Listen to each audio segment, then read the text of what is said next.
The series name What If Naruto Fell in Love with Anko. So let's start the series.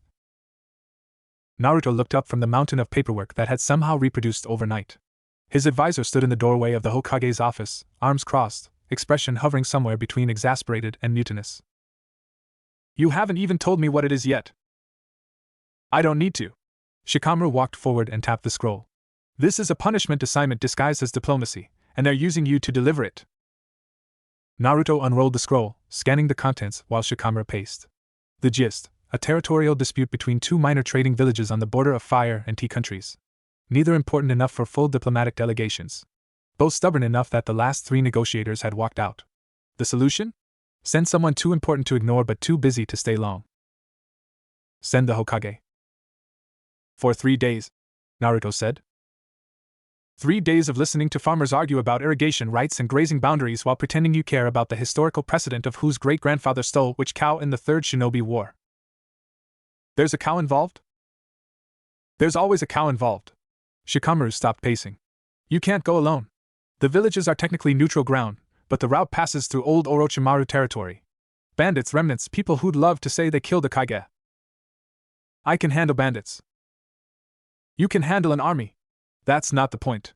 Shikamaru pulled a second scroll from his vest. I already arranged an escort. She's waiting in the courtyard.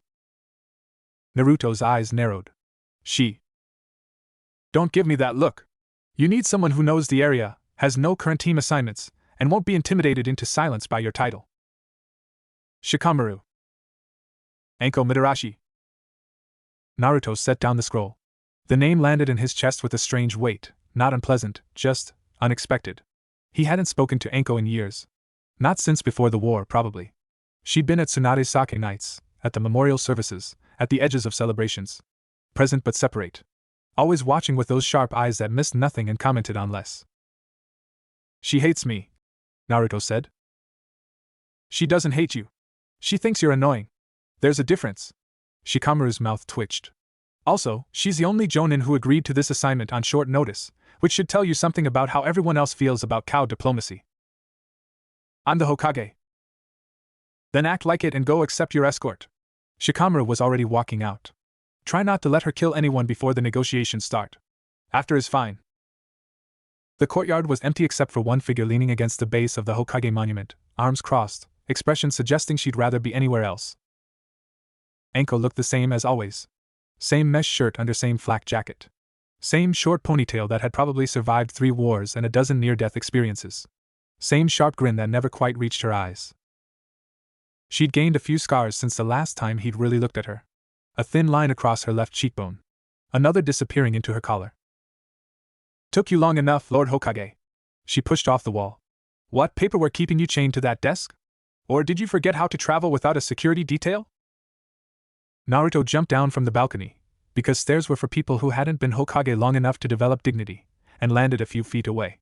Shikamaru said you knew the area? Shikamaru said a lot of things. Anko fell into step beside him as they headed for the gate. Mostly about cows. Something about cows. There's a cow. There's always a cow. She shot him a sidelong look. You know these villages have been fighting for 60 years, right? The cow is just the current excuse. Last time it was a fence. Before that, someone's daughter married the wrong person. Before that. How do you know so much about it? Anko's grin sharpened. I did a mission here about 8 years ago. Chasing an informant. Ended up staying 3 weeks because the idiot villages closed the borders over a pig. There's a pig too? No pig. That's just what they called the informant. Bad joke. She shrugged. Point is, I know the terrain, I know the village heads, and I know which tavern keeper will sell you information if you buy enough sake. Which you will be buying, by the way.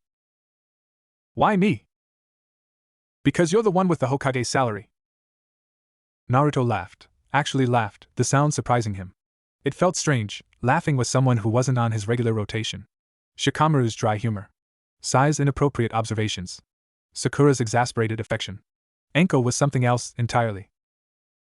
They passed through the gate, and Anko immediately veered off the main road onto a narrow trail barely visible through the undergrowth. Shortcut, she said before he could ask. Adds an extra half day but avoids 3 bandit checkpoints and a village that will try to marry you to the mayor's daughter. They tried that last time I passed through. See? You learn. The trail wound through dense forest, and Naruto found himself adjusting his pace to match hers. She moved differently than he remembered, smoother, more economical. Less flash. Age had refined her edges instead of dulling them. So, Anko said after they'd walked in silence for nearly an hour. Are you going to ask, or are we pretending this is a normal escort mission? Ask what? Why Shikamura picked me. Why I agreed. Why you're walking through the woods with someone who hasn't spoken to you in 5 years. She ducked under a low branch without breaking stride. Or we can talk about the weather. Your choice. Naruto considered his options. The old him would have barreled forward, demanded answers, tried to fix whatever was broken. The current him, the version that had buried friends and made impossible decisions and learned that some wounds don't heal, chose differently. Does it matter why? He asked. You're here. I'm here. There's a cow somewhere waiting to be argued about. Everything else is just noise. Anko stopped walking. For a moment, she was completely still, a predator sensing a shift in the wind. Then she turned, and that sharp grin was back in place, but her eyes had gone curious. Huh. She resumed walking. You really did grow up. Tsunade said that once. Right before she punched me through a wall. Sounds about right. They made camp at dusk in a small clearing Anko seemed to know. She produced fire-starting materials from somewhere in her gear while Naruto checked the perimeter, old habits from too many missions with Kakashi, who made perimeter checks a religious observance. The stream's about 50 meters east, Anko said without looking up from the fire. Good fishing if you're fast. I'm not cooking though. When do you ever cook? I make excellent dango. Dango isn't cooking. Dango is assembly. Assembly is cooking for people with low standards. She got the fire going and sat back, stretching her legs out. So, Hokage, how's that working out for you? It's different. Different good or different I'm in over my head and everyone's pretending I'm not? Naruto sat across from her, the fire between them. Bit of both. Anko snorted. Honest answer. I respect that. She pulled a flask from her jacket, unscrewed it, took a long drink. Offered it to him. He hesitated half a second, then accepted. The sake burned going down, cheap stuff, the kind that did its job without pretending to be anything else. Tsunade's influence? Anko asked, watching him. Jiraiya's, actually. He said a real man could hold his sake. Then he'd drink me under the table and laugh about it. Sounds like him. Her voice shifted slightly on the last word, just a fraction of something. Loss, maybe? Or memory. Naruto handed the flask back. You knew him pretty well, right? Before he died? Anko took another drink. Yeah. Well enough. He was friends with my sensei, so we crossed paths. He'd ruffle my hair, call me brat, then buy me dinner and pretend he wasn't checking if I was eating enough. She laughed, but it wasn't a happy sound. Always did have a soft spot for strays. The fire crackled. Somewhere in the darkness, an owl called. You know, Anko said. I half expected you to make this weird. Weird how? Weird like let's talk about our feelings weird. Weird like I'm the Hokage so you should respect me weird. Weird like. She waved her hand vaguely. You know. Weird. I'm too tired for weird. Naruto leaned back against a tree. Also, I've learned that when someone doesn't want to talk, talking at them just makes it worse. Anko studied him over the fire. The flames cast shifting shadows across her face, making her expression hard to read. When'd you get smart? About the same time I stopped being able to sleep through the night.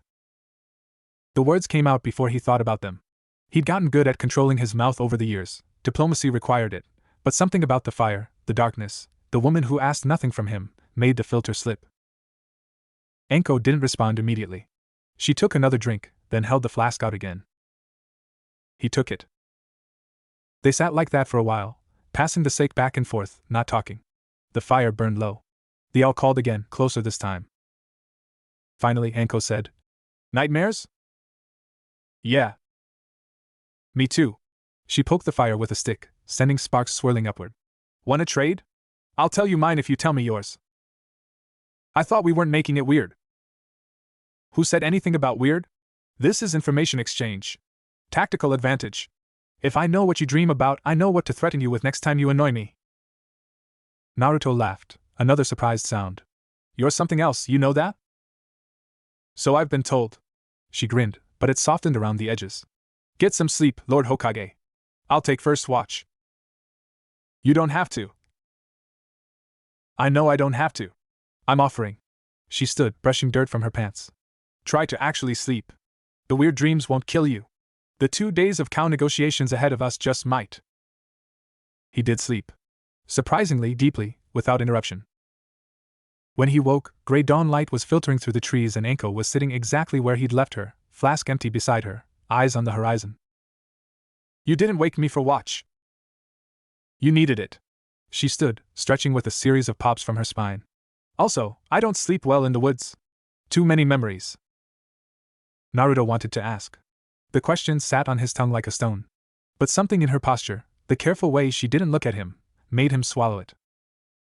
Instead, he stood and started packing his gear. How much further? Half day to the first village. We'll arrive around noon, they'll offer us tea, you'll pretend to care about their grievances, and then we do it all again at the second village tomorrow. She shouldered her pack. Try to look official. You're a little rumpled. You try sleeping on the ground and looking fresh. I never sleep on the ground. I sleep in trees. Better for the back. They walked. The terrain grew more cultivated, patches of farmland between forests, stone walls marking boundaries, the occasional shepherd who stared at them with undisguised suspicion. Friendly place, Naruto muttered. Told you.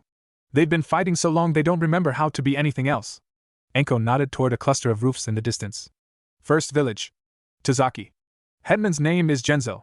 He'll pretend to be honored by your visit while trying to manipulate you into ruling in his favor. Don't fall for it. Any advice? Yeah. Don't rule at all. Just listen, nod, and tell them you need to hear the other side before making any decisions. They'll hate it, but they can't argue with due process. Naruto glanced at her. You're good at this. I'm good at people. There's a difference. She met his eyes briefly. You're good at people too, actually. You just wear it on your face instead of hiding it. Is that bad? For a politician? Yes. For a person? She shrugged. Depends who you ask. The village resolved into detail as they approached. Wooden buildings, dirt streets, the smell of livestock and wood smoke. Children playing near the edge of town stopped to stare. A dog barked somewhere. Showtime, Anko murmured. The negotiations were exactly as tedious as Shikamaru had promised. Headman Genzo was a man of 60 with a face like weathered leather and a handshake that tried too hard to convey sincerity. He ushered them into his home, served tea that was intentionally bitter, and spent 2 hours explaining why the neighboring village of Nakamura had been stealing water rights since his grandfather's time. Naruto listened, nodded, took notes he'd never look at again. Anko sat in the corner, eating rice crackers and watching everything with the lazy attention of a cat. Occasionally she'd catch Naruto's eye and raise an eyebrow, at Genzo's exaggerations, at his wife's obvious spying through the kitchen door, at the son who kept, accidentally, displaying his tanto. By late afternoon, Naruto's head was pounding. And so you see, Lord Hokage, the Nakamura claim to the eastern fields is completely without merit. My father. Thank you, Headman Genzo. Naruto stood, and despite himself, some of the Hokage's authority bled into his posture. I appreciate your time and your candor. I'll need to visit Nakamura tomorrow to hear their perspective, and then I'll be in a position to mediate. Genzo's smile flickered. Of course, Lord Hokage. I understand completely. He didn't understand. He also didn't argue, which meant he wasn't stupid. They were shown to a guest house, modest but clean, with 2 separate sleeping spaces and a shared common room. The moment the door closed, Naruto let his head fall back against the wall. I hate politics. You're the Hokage. Anko dropped onto a cushion and pulled out her flask. Found it empty. Made a face. Doesn't mean I have to like it. True. She rattled the flask. I need more sake. There's a tavern 2 streets over. Come with? Naruto opened one eye. Is that allowed? Diplomatically? Diplomatically, it's a terrible idea. Personally? She stood, stretching. I don't want to drink alone, and you look like you could use it. He could. He really could. The tavern was small, dim, and exactly the kind of place where people minded their own business. They took a corner table, and Anko ordered without asking his preference, sake warm 2 cups. You're predictable, she said when he raised an eyebrow. I'm not predictable. I'm consistent. Same thing. They drank. The sake was better than Anko's flask variety, smoother, with a hint of something floral. Naruto let it warm him and tried to stop thinking about Genzo's carefully crafted lies. So, Anko said, was I right? About what? About him trying to manipulate you. Naruto snorted. The water rights thing. The my father stories. The son with the tanto, making sure we knew they had weapons. He shook his head. It's like they think we're stupid. We're not from here. To them, we might as well be. Anko refilled both cups. Villages like this, they've been handling their own problems for generations. The only reason they called for mediation is because they're at a stalemate and too proud to back down. They don't want a solution. They want someone else to blame when they don't get everything they want. Naruto studied her over his cup. The firelight here was kinder than the campfire, softer, making her look younger despite the scars. When do you get so cynical? When cynicism stopped being optional. She met his gaze. You know what my sensei did to me, right? The question landed like a kunai in the table between them. Naruto knew. Everyone knew, in the way that villages know things about their damaged operatives, fragments of story, whispers of trauma, enough to paint a picture no one wanted to look at directly.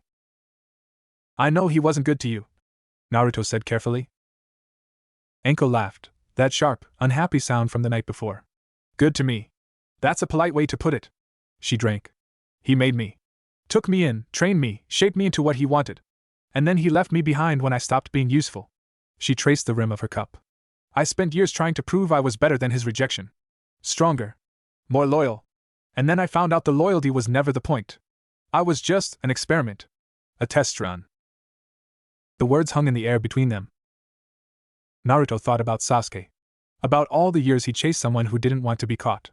About the moment in the Valley of the End when he'd finally understood that love isn't enough to save someone who doesn't want to be saved. I get it, he said quietly. Not the same. But I get it. Anko looked at him. Really looked, in a way she hadn't all day. Yeah, she said finally. I think you might. They drank in silence after that. The tavern filled slowly, farmers, a few merchants, someone who was definitely a missing nin trying too hard to look ordinary. Anko tracked him with her peripheral vision, but neither of them commented.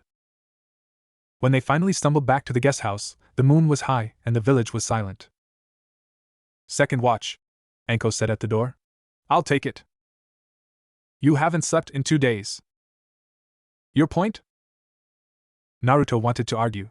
Wanted to point out that exhaustion made people sloppy, that she'd need her wits for tomorrow's negotiations, that he could handle one night of broken sleep. Instead, he said, wake me if you need to. I mean it. Anko's expression flickered, something surprised and quickly hidden. Yeah, she said. Sure. She didn't wake him. In the morning, she was sitting on the guest house steps, watching the sunrise, 2 cups of tea waiting beside her. Thought you might need this, she said, not looking at him. Before round 2. Naruto took the tea, sat beside her, said nothing.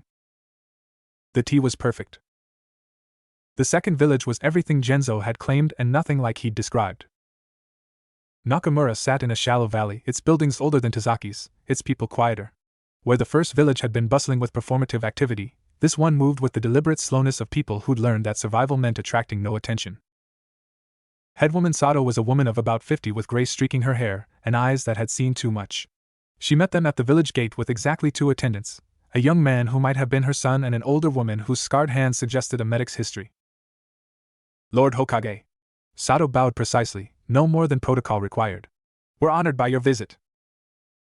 The honor is mine, Naruto replied because he'd learned that script years ago. Thank you for receiving us. Sato's eyes flicked to Anko, lingered a moment, then returned to Naruto. Please. Come. I'm sure you're tired from your journey. The walk through Nakamura was different from Tazaki. No children stared, they'd been pulled inside. No dogs barked, they'd been silenced. The village felt like a hell breath, waiting to see which way the wind would blow. Anko walked close beside him, her presence a steady warmth at his shoulder. They're scared, she murmured, too low for their escorts to hear. Of us? Of everything. Her eyes tracked across closed doors and curtained windows. This isn't suspicion. This is fear. Naruto filed that away as they reached the headwoman's home, a modest building indistinguishable from its neighbors except for the single paper lantern hanging by the door. Inside, the tea was better. The conversation was worse. Sato told her story in measured tones, laying out grievances like surgical instruments: the water diversion, the grazing rights, the 3 young men who'd died in the last skirmish and been buried without ceremony because both villages claimed the land they'd fallen on. Genzo says your people started it, Naruto said. Genzo says many things. Sato's voice was flat. He says the sun rises in the west and sets in the east if it serves his argument. Did your people start it? The question hung in the air. The sun shifted. The medic's hand stilled on her cup. Sato looked at Naruto for a long moment. Then she said, "Does it matter?" "To me? Yes." "To the dead?" She shook her head. "The first death was 40 years ago. A boy and a girl who loved each other crossed the wrong boundary. Her family said he dishonored her. His family said she'd led him on. By the time anyone thought to ask what they wanted, they were both buried and the families were armed." She set down her cup. "Every death since has been about that one. The water, the land, the cows, they're just excuses to keep fighting the same fight." Naruto thought of the leaf. Of Sasuke. Of all the cycles of hatred that had nearly destroyed everything he loved. "How do you stop it?" Sato's eyes met his. "You tell me, Lord Hokage. You're the one who ended a war." "That was different." "Was it?" She leaned forward slightly. "I heard stories about you. The boy who talked to the pain. Who convinced the Raikage to stand down. Who brought Sasuke Uchiha home instead of killing him." Her voice softened, just slightly. "If anyone understands cycles, I'd think it would be you." Naruto felt Anko's gaze on him, not sharp, not assessing, just present. "I can't make your people stop hating each other," he said. "That's not how hate works. But I can give you a reason to try." He paused, choosing words carefully. "The water rights. The grazing land. Those are real problems with real solutions. If we solve them, if I mediate an agreement that gives both villages what they need, would your people accept it?" Sato considered. "Some would. Some would find new reasons to fight." "Can you control the ones who wouldn't?" "No one controls hate, Lord Hokage. Not even you." She straightened. "But I can make it costly. If the agreement is fair, if the benefits are clear, I can make fighting more expensive than peace." "Then that's where we start." They left Nakamura as the sun began to set, Sato's parting words still echoing. Anko waited until they were well clear of the village before speaking. "You actually meant that?" "Meant what?" "The stuff about cycles. About giving them a reason to try." She shook her head. "Most politicians would have given them a speech about forgiveness and moved on. You actually believe they can change. Don't you?" Anko laughed, but it was softer than before, almost thoughtful. "I believe people can surprise you. That's not the same as change." They walked in silence as the path wound through deepening shadows. Naruto's mind churned with possible solutions: water-sharing agreements, joint grazing schedules, a neutral council to adjudicate future disputes. None of them would fix the hate. None of them would bring back the dead. But maybe they could stop adding to the count. "You know what I thought when I first heard about you?" Anko's voice came out of the darkness. "When you were a kid, I mean. Before the war, before any of it." "What?" "I thought you were an idiot." She stepped over a root without looking down. "Running around with that orange jumpsuit, yelling about becoming Hokage, wearing your heart on your sleeve like it wasn't just asking to get ripped out. I thought you'd be dead in a year." "Charming." "I'm not done." She glanced at him, and in the fading light he couldn't read her expression. "Then I watched you fight Niji in the Chunin exams. Watched you prove that hard work could beat talent. Watched you bring Tsunade back to the village when no one else could reach her." A pause. "I started thinking maybe I was wrong about you." "Maybe?" "Maybe." She looked away. "Then the pain attack happened. And you came back with some speech about forgiveness and everyone ate it up, and I thought." She stopped. "Thought what?" Anko was quiet for a long moment. When she spoke, her voice was different, rougher, like the words cost her something. "I thought about my sensei. About all the people who'd forgiven him. Believed in him. Followed him." She started walking again, faster now. "And I thought about how forgiveness doesn't mean anything if the person you're forgiving doesn't want it. Doesn't earn it." Naruto caught up to her. "Orochimaru." The name landed between them like a stone. Anko didn't flinch. Didn't slow. But something in her posture shifted, a tightening, a closing off. "I don't talk about him." "You just did." "Accidentally?" She shot him a look that was half warning, half something else. "Don't read into it." They made camp in a different clearing this time, Anko's choice, smaller and more hidden than the last. She built the fire with practiced efficiency, then sat with her back to a tree, flask in hand, staring at nothing. Naruto gave her space. He'd learned that lesson the hard way, years ago, with people who needed silence more than comfort. But after an hour of watching her not drink from that flask, he said, "You know you don't have to carry it alone." Anko's eyes snapped to him. "Carry what?" "Whatever you're not saying." "Pretty sure for someone who just met me. We've known each other for 20 years. Knowing someone's name isn't the same as knowing them."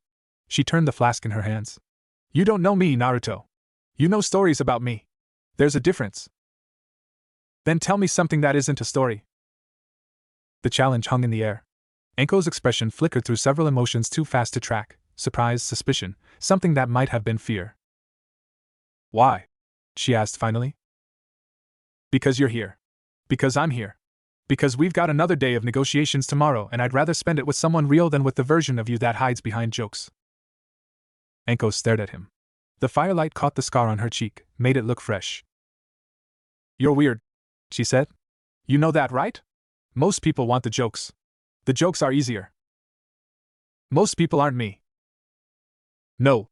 She laughed, that surprised sound he was starting to recognize. "No, they're definitely not." She drank from the flask. Offered it. He accepted. For a while, they just sat there, passing sake back and forth, listening to the night sounds. Then Anko said, "He didn't just leave me behind." Naruto waited. "When I stopped being useful, when I stopped being the student he wanted, he didn't just walk away." Her voice was flat, deliberate. "He made sure I knew exactly how worthless I was. Told me everything I'd done wrong. Every way I'd failed. Broke me down piece by piece until there was nothing left but the parts he couldn't take." The fire crackled. "And then he left," she continued. "Not because he was done with me. Because I wasn't worth finishing." Naruto thought about Jiraiya. About all the times his sensei had pushed him, challenged him, believed in him even when belief seemed stupid. About how different his life would have been if that belief had come with conditions. "You know he was wrong, right?" Anko's laugh was bitter. "Which part? The part where I wasn't strong enough? The part where I wasn't loyal enough? The part where I let him?" She stopped. Swallowed. "The part where he made you feel worthless." Naruto set down the flask. "He was wrong about that. About you. You don't know me. You just told me something real. That's a start." Anko looked at him. Really looked, the way she had in the tavern, like she was seeing something she hadn't expected to find. "You're dangerous," she said quietly. "You know that? Kiba says that about my cooking." "This isn't about cooking." She shook her head, but there was something almost like a smile tugging at her mouth. "You get people to lower their guard. Make them feel safe. And then nothing." Naruto held her gaze. "I'm not trying to get anything from you, Anko. I'm just here. That's what makes it dangerous." They took watch in shifts that night. Anko slept, actually slept, deeply enough that her breathing evened out and her face relaxed into something younger. Naruto sat with his back to a tree, watching the stars, thinking about cycles and forgiveness and the weight of names. When he woke her for second watch, she came alert instantly, a lifetime of survival instincts triggering before consciousness fully returned. "Anything?" she asked, already scanning the darkness. "Just owls." He stood, stretching. "Your turn." She nodded, moving to take his position. But as he settled against the tree she'd vacated, she said, "Naruto." "Yeah?" I'm not good at this. The talking thing. The real thing." She wasn't looking at him. "But thanks. For listening." "Anytime." She made a sound that might have been a laugh. "Don't promise that. You might regret it." Naruto closed his eyes. "Probably. But I'll mean it anyway." In the morning, they walked back to Tazaki for the final round of negotiations. Something had shifted between them, not romance, not friendship exactly, but something in between. An understanding. A recognition. Genzo was waiting with his practiced smile and his rehearsed grievances. Sato arrived with her quiet dignity and her scarred medic. Naruto sat between them and proposed solutions that gave both villages what they needed and neither everything they wanted. They argued. They resisted. They eventually agreed. By sunset, the agreement was signed, the water rights were settled, and somewhere a cow was probably grazing in peace. You did good, Anko said as they walked away from the village. The mission was over. In the morning, they'd return to the leaf, to their separate lives, to the distance that had grown between them over the years. You helped. I pointed at things and made sarcastic comments. That's not helping, that's entertainment. Same thing. She laughed, a real laugh, warm and surprised. You're picking up bad habits. Learn from the best. They walked in companionable silence as the stars came out. The road back would take 2 days, but neither of them suggested pushing faster. Somewhere in the darkness, an owl called. Sounds like the same one from before, Anko said. Probably a different owl. Probably. She glanced at him, and in the starlight he could see the curve of her smile. But I like thinking it's the same one. Keeping an eye on us. Owls don't keep an eye on people. This one does. She bumped her shoulder against his, brief, casual, but deliberate. This one's invested now. Naruto smiled. Yeah. Maybe it is. They made camp in their original clearing, the one with the good fishing and the easy sight lines. Anko built the fire without being asked. Naruto checked the perimeter without thinking about it. When he returned, she had 2 cups of tea waiting. Thought you didn't make tea. I don't. This is hot water with leaves in it. There's a difference. Same thing. If you say that one more time, I'm pouring this on your head. Naruto laughed and sat beside her. The tea was terrible, bitter and oversteeped, but he drank it anyway. We should do this again, he said. Sometime. When there isn't a cow involved. Anko raised an eyebrow. Are you asking me on a mission, Lord Hokage? I'm asking you to not disappear for another 5 years. The words came out more honest than he'd intended. Anko's expression flickered, surprise, then something softer, then the sharp grin sliding back into place. Bold of you to assume I disappeared. Maybe you just stopped looking. Maybe. He met her eyes. I'm looking now. For a long moment, she didn't respond. The fire crackled between them, casting shadows across her face. Then she said quietly, Yeah. I know. They sat with that as the fire burned low. No more words. No more revelations. Just 2 damaged people who'd spent a lifetime learning to survive alone, sitting together in the darkness, not quite alone. When Naruto finally slept, the nightmares didn't come.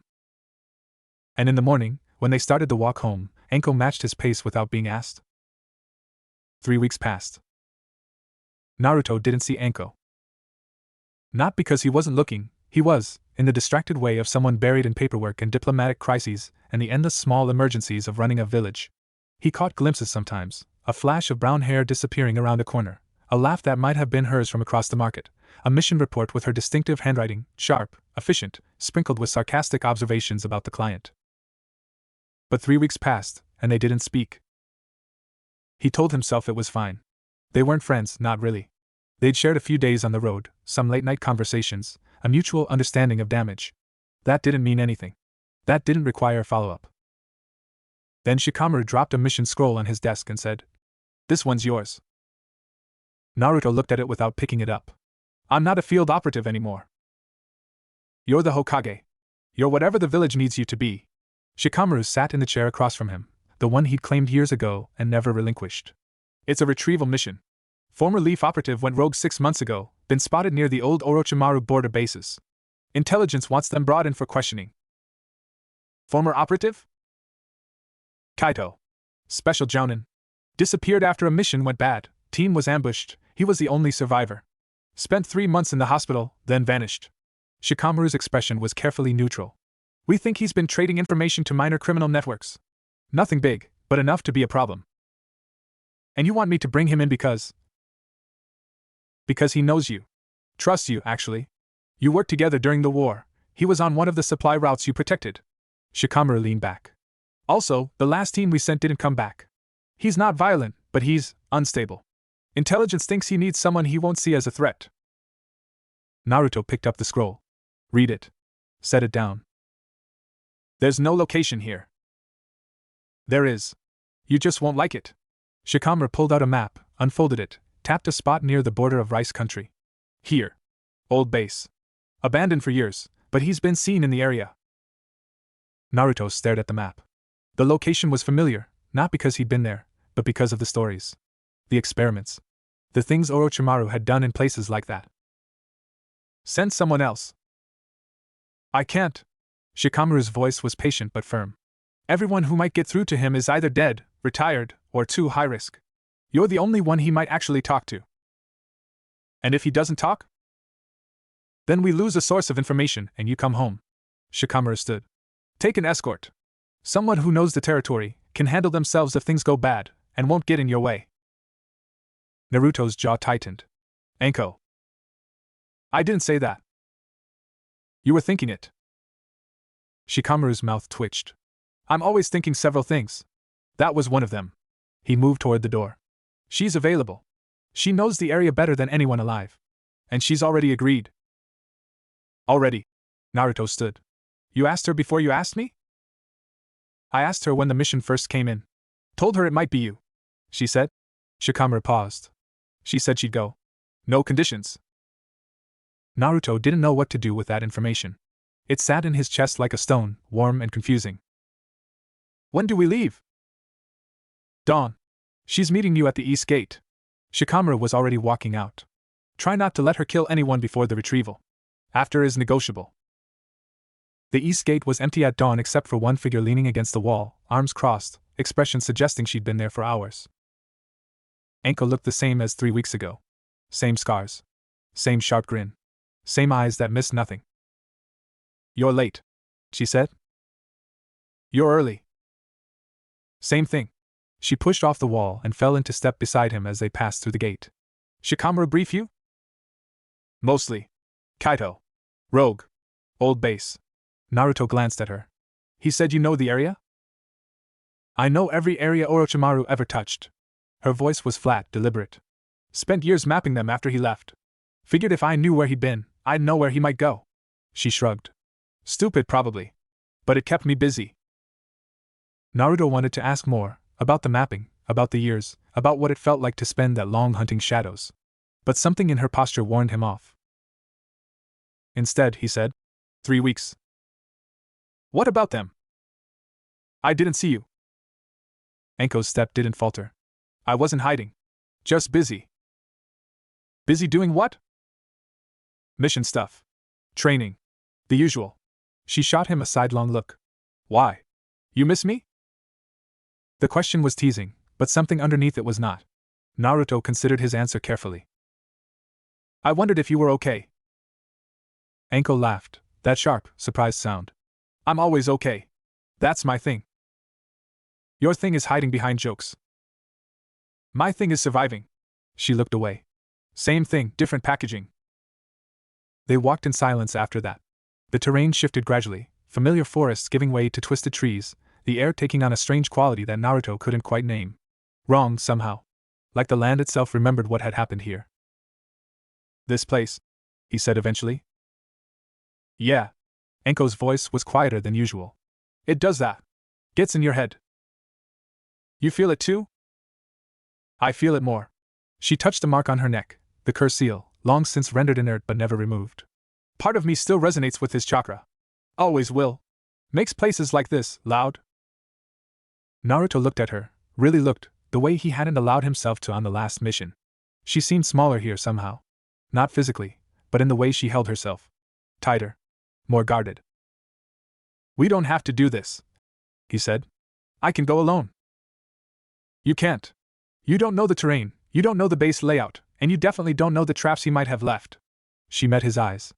I'm not fragile, Naruto. I just, remember. There's a difference. I know. Do you? She held his gaze for a long moment, then looked away.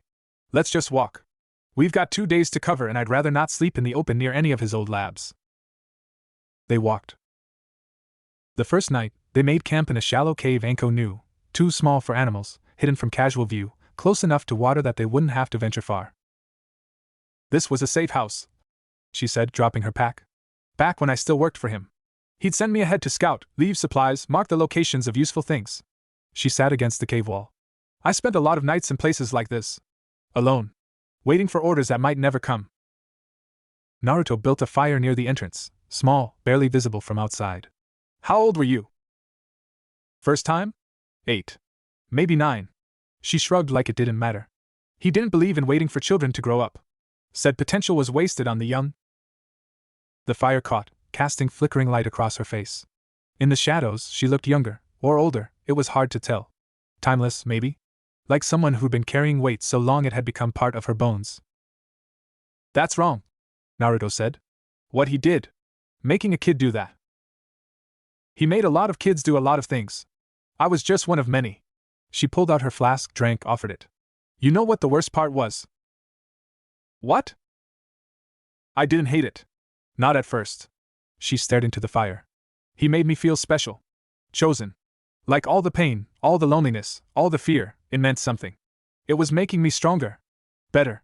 A bitter laugh. Took me years to realize strength wasn't the point. Obedience was. Loyalty was. He didn't want me to be strong. He wanted me to be his. Naruto thought about Jiraiya. About all the times his sensei had pushed him, challenged him, believed in him. About how different it felt, how the pain of training had come with love underneath, not strings. You deserve better. Everyone deserves better. Anko took the flask back. Doesn't mean we get it. They sat with that for a while. The fire crackled. Somewhere outside, an animal cried, a fox, maybe, or something less natural. Why'd you agree to this mission?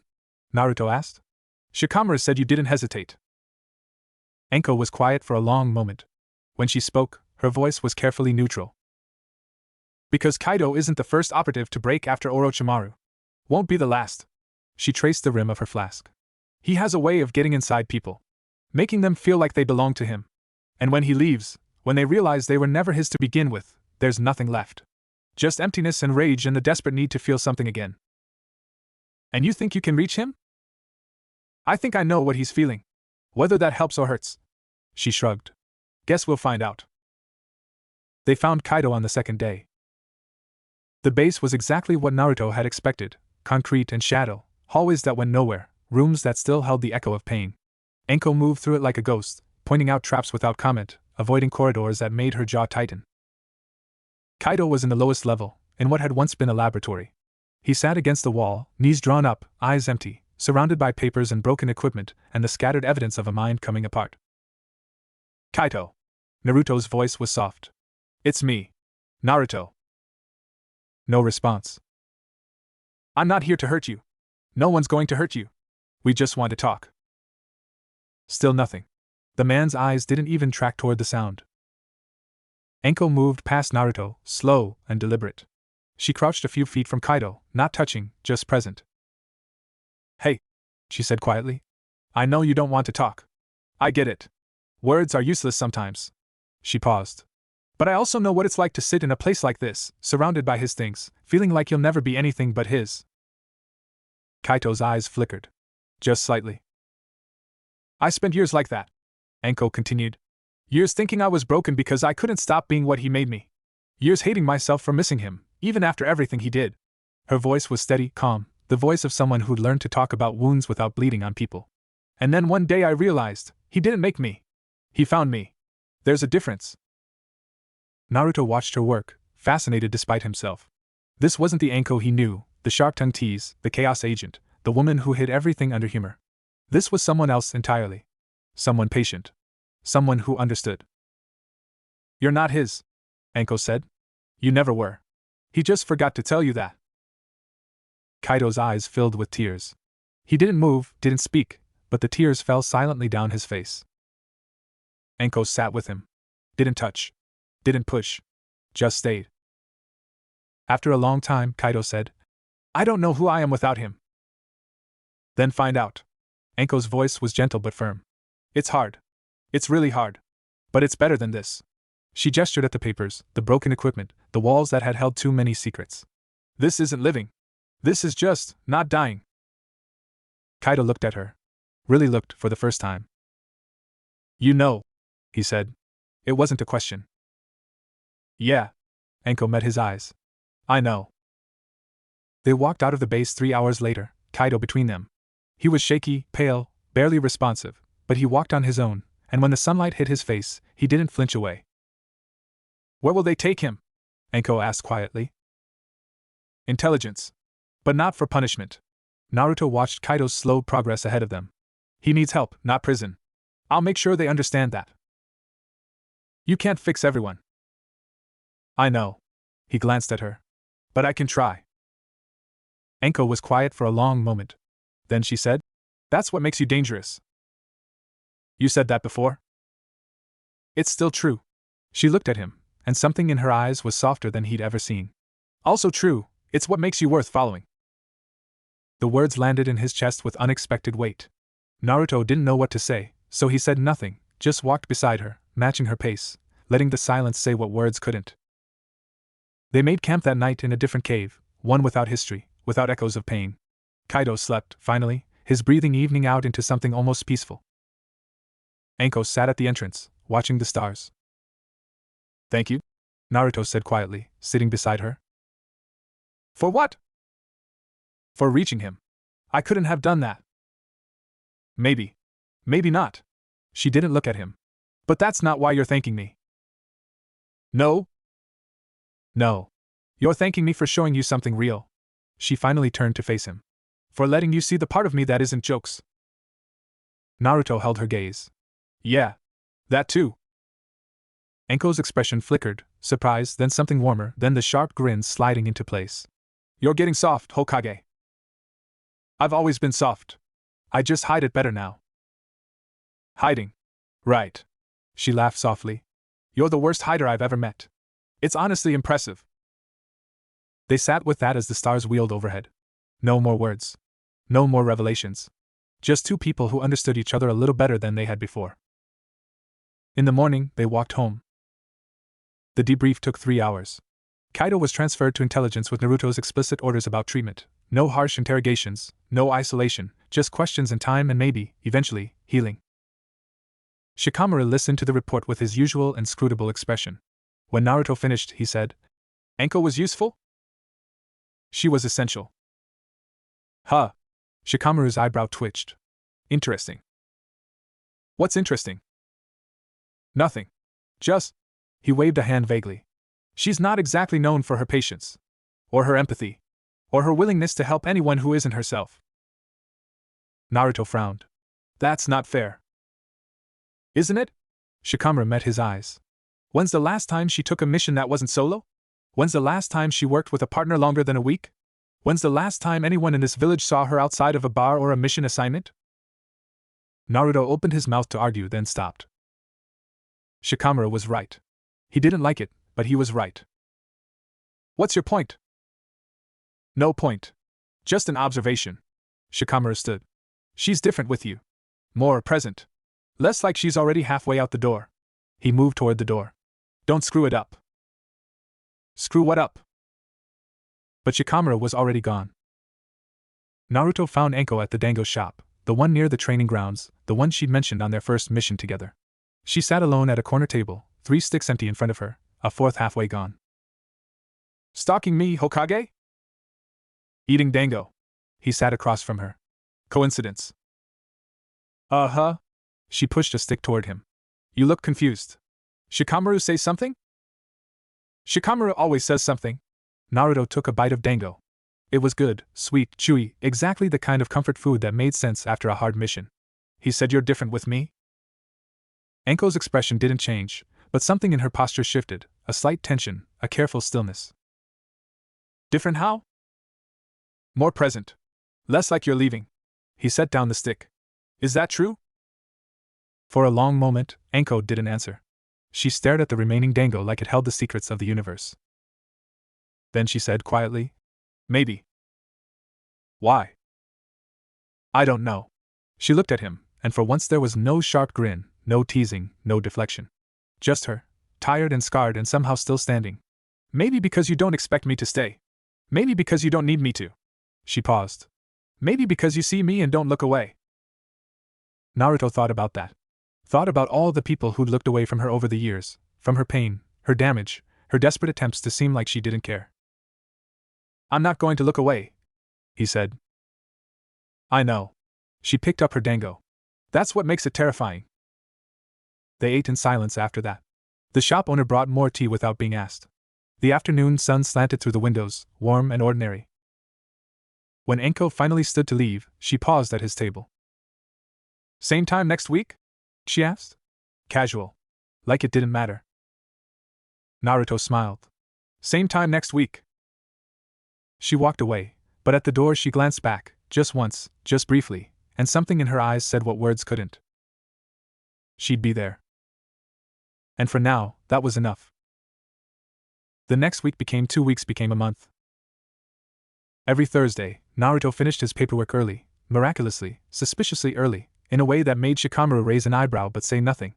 Every Thursday, he walked to the dango shop and found Anko already there, 3 sticks empty, a 4th waiting. They didn't talk about anything important. That was the rule, unspoken but understood. They talked about missions, the ridiculous ones, the ones that made no sense, the clients who thought shinobi were miracle workers. They talked about food, where to find the best ramen, Naruto's insistence, the worst sake, Anko's expertise, the mysterious vendor who sold grilled fish at midnight and disappeared by dawn. They talked about nothing at all, filling the spaces with words that didn't matter so the spaces that did could stay quiet. It was easy. That was the strange part. Naruto had spent his whole life fighting for connection, chasing Sasuke, proving himself to the village, earning the bonds that others seemed to form naturally. With Anko, there was no chase. No proving. No earning. Just presence. She showed up. He showed up. They ate dango. Simple. Too simple, probably. Nothing in Naruto's life had ever stayed simple. The mission came on a Tuesday, dropped on his desk like a challenge. Missing need, Shikamaru said. Former Leaf. You know him. Naruto read the file. His stomach dropped. Kaito. He's been gone 3 weeks. Left a note, well, not a note, more of a... Shikamaru pulled out a crumpled piece of paper. It says I can't be what I was. I need to find what I am. Don't look for me. Naruto read the words. They sounded like something Anko might have said, once, a long time ago. Where did he go? We don't know. But intelligence thinks. Shikamaru hesitated. They think he might have gone back. To the base. To the place where you found him. Why would he do that? Because sometimes the only way to stop running is to face what you're running from. The voice came from the doorway. Anko stood there, expression unreadable. She wasn't in her usual gear, just civilian clothes, a jacket thrown over a shirt, no weapons visible. She looked small. Not physically, but in the way she held herself. You heard, Naruto said. I heard enough. She walked in, sat in the chair next to Shikamaru's. He's going to get himself killed. Either by whatever's still in those bases or by his own guilt. You don't know that. I know him. She met Naruto's eyes. I know what it's like to think you can outrun your damage. To realize you can't. To go back to the place where it started because at least there, the pain makes sense. Naruto looked at Shikamaru.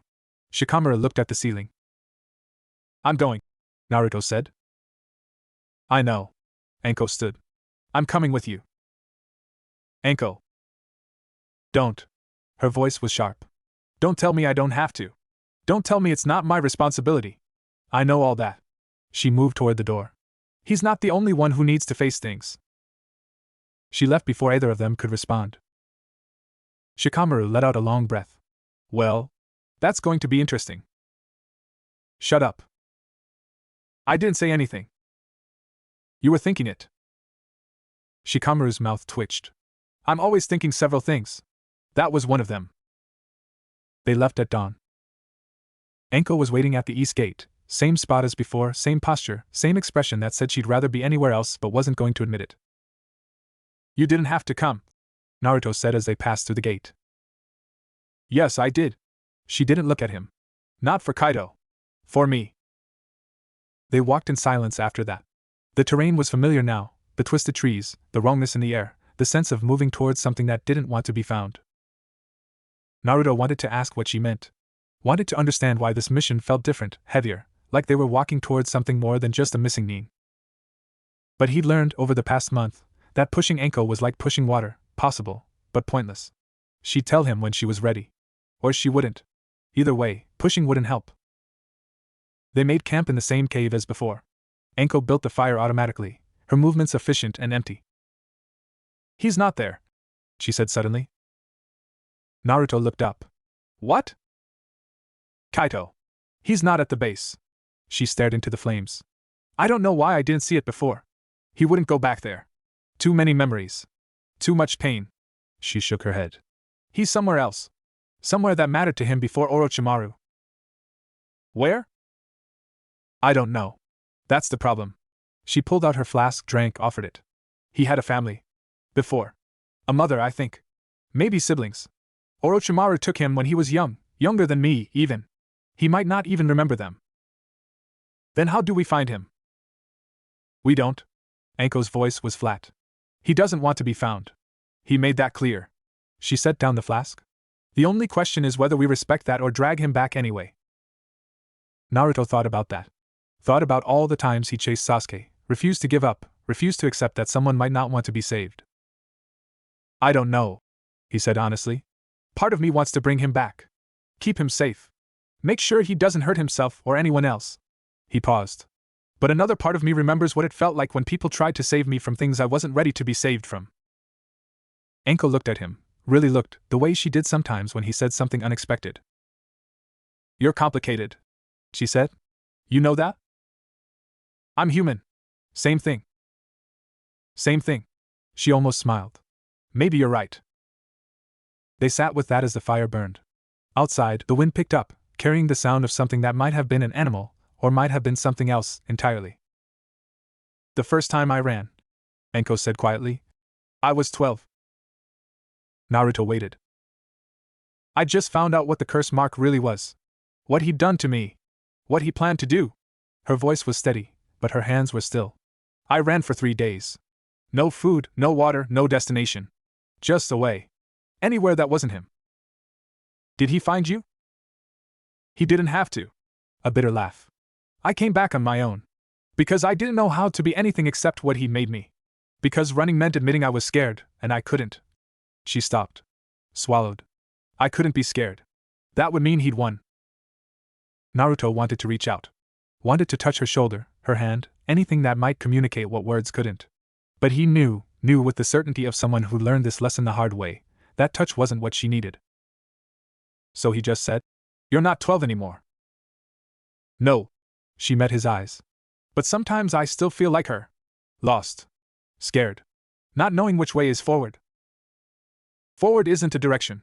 It's just not back. Anko stared at him. The firelight caught the tears she was definitely not crying, made them glisten. When did you get wise? When I stopped pretending I had all the answers. He held her gaze. You don't have to have answers either. You just have to keep moving.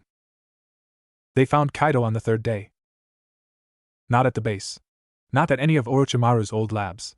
At a small shrine in the middle of nowhere, half collapsed and overgrown, with a single name carved into the wooden marker. Mother. He was sitting in front of it, knees drawn up, head bowed. He didn't look up when they approached. She died when I was 6, he said quietly. Before he took me. I don't even remember her face anymore. Just the feeling of being held. The sound of her voice. A long pause. I thought if I came here, maybe I'd remember more. Maybe something would come back. Anko sat beside him. Not touching. Just present. Did it? No. His voice cracked. Just more emptiness. More proof that I'm nothing except what he made. You're not nothing. Anko's voice was soft but firm. You're hurt. That's different. Is it? Yeah. She looked at the shrine, at the weathered wood, at the name that was slowly fading. Hurt can heal. Nothing can't. Kaido was quiet for a long moment. Then he said, How do you know? Because I've been where you are. Anko's voice didn't waver. I've sat in places like this, wishing I could remember who I was before. Wishing I could be someone else, anyone who wasn't broken. She paused. And then one day I realized, I'm not broken. I'm just put together differently. The pieces don't fit the way they're supposed to, but they're mine. No one else's. Naruto watched from a distance, giving them space. This wasn't his moment. Wasn't his healing to witness. But he couldn't look away, couldn't stop watching the way Anko's presence seemed to anchor Kaido, give him something to hold on to. I don't know how to be anything else, Kaido whispered. Then don't be anything else. Just be what you are right now. Anko stood, offered her hand. Come back with us. Not to the village, not yet if you're not ready. But come back to somewhere that isn't here. Somewhere you can figure out what comes next. Kaido looked at her hand. Looked at her face. Slowly, hesitantly, he reached out and took it. They walked back slowly, taking their time. Kaido was quiet but present, eating when they offered food, drinking when they offered water, sleeping in fits and starts but sleeping. On the second night, Anko sat apart from the others, staring at nothing. Naruto joined her. Didn't speak. Just sat. After a while, she said, "I've never done that before." "Done what?"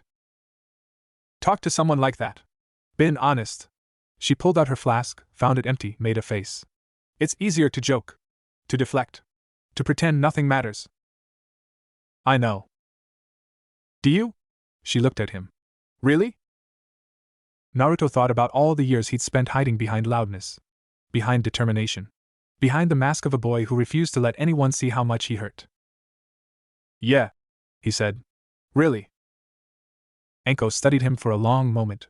Then she laughed, soft, surprised, almost wondering. "We're a pair," she said. "Two damaged idiots who don't know how to be anything except what we are. That's not a bad thing." "No?" She raised an eyebrow. "What is it then?" Naruto considered the question. Thought about all the things he could say, all the words that might explain what he was feeling, what she was coming to mean, what terrified him about the spaces between them.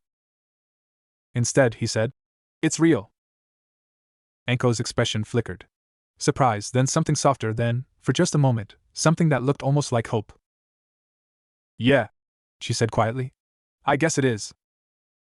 They sat with that as the stars came out. Behind them, Kaido slept, his breathing steady for the first time in days. In the morning, they walked home. Kaido agreed to go to intelligence, not for punishment, but for help. Naruto made sure of it.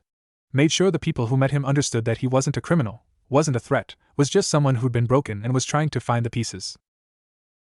Anko watched the processing from a distance, expression unreadable. "You did good," Naruto said quietly.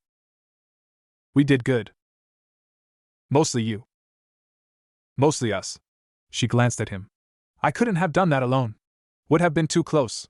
Too much." A pause. "Having you there helped." The words landed in his chest like something precious. Naruto didn't know what to say, so he said nothing, just stood beside her, letting his presence say what words couldn't. Shikamaru found them an hour later. "Reports are filed." Kaito settled. "You two should get some rest." "In a minute," Naruto said. Shikamaru looked at them, really looked, the way he did when he was seeing more than he was saying. Then he nodded and walked away. "Thursday?" Anko asked when they were alone. "Thursday." "Dango?" "Dango." She almost smiled, not the sharp grin, not the teasing expression, but something softer underneath. Something real. "Same time," she said. "Same place." She walked away before he could respond, but at the corner she glanced back, just once, just briefly, and something in her eyes said what words couldn't. She'd be there. And for now, that was enough. 3 months of Thursdays. 3 months of Dango and silence and words that didn't matter hiding the ones that did. 3 months of something growing between them that neither of them named. Naruto didn't think about it. That was the trick, the careful avoidance, the deliberate not looking. If he didn't think about it, he didn't have to understand it. If he didn't understand it, he didn't have to decide what to do. Anko did the same. He could tell. The way she deflected when conversations got too real. The way she joked when silences got too long. The way she left first, always, before he could, so the ending was her choice instead of his. They were good at avoiding. They'd had decades of practice. But avoidance has a way of catching up with you.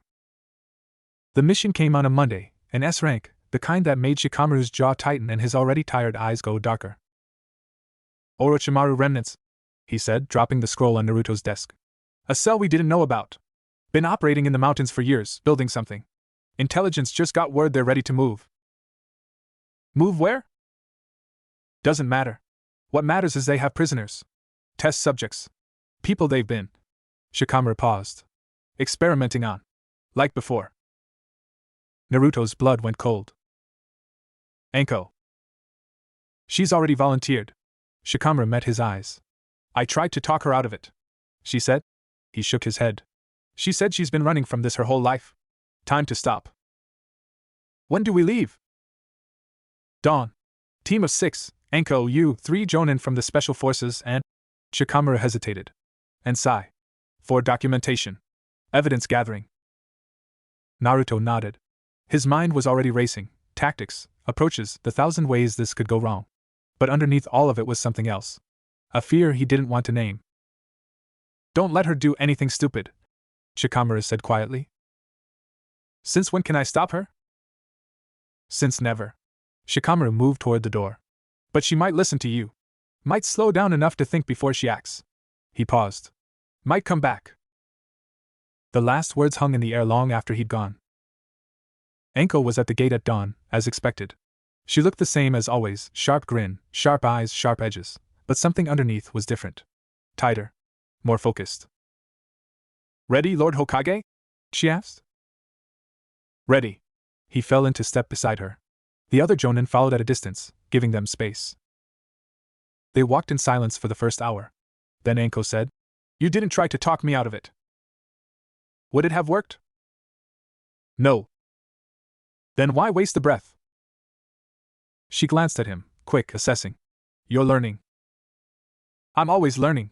Just slow. Same thing. She almost smiled. For what it's worth, thanks for not treating me like I'm fragile. You're not fragile.